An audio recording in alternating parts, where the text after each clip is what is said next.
நாம் மனம் திரும்பி இயேசுவை நம்முடைய சொந்த ஆண்டவராக இரட்சகராக ஏற்றுக்கொள்ளும் பொழுது அவர் அந்த பலனை தருவார். அவர் அந்த பலனை தருவார். நல்லவர்களாக வாழ, பரிசுத்தமாய் வாழ, தூய்மையான ஒரு வாழ்க்கையை வாழ அவர் நமக்கு பலனை தருவார். ரத்தம் சிந்துதல் இல்லாமல் பாவம் மன்னிப்பு இல்லை என்று எல்லா வேதங்களும் கூறுகிறது. ஆகவேதான் நம்மை படைத்த கடவுள் அவர் மனித உடலில் இந்த பூமியிலே வந்து வாழ்ந்தார். அவர் தம்முடைய மாசற்ற ரத்தத்தை சிந்தி நமக்காக அவர் உயிரை தந்தார், பலியானார்.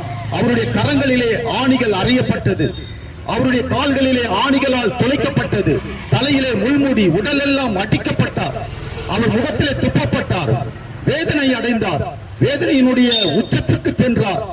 நாம் கற்பனையில் கூட எண்ணி பார்க்க முடியாத அளவுக்கு இயேசு கிறிஸ்து சிலுவையிலே தொங்கி தமது ஜீவனை தந்தார், ரத்தம் சிந்தி பலியானார். ஏன் என்று சொன்னால் நாம் பாவம் மன்னிப்பு அடைய வேண்டும் என்பதற்காக, பாவம் மன்னிப்பு அடைய வேண்டும் என்பதற்காக.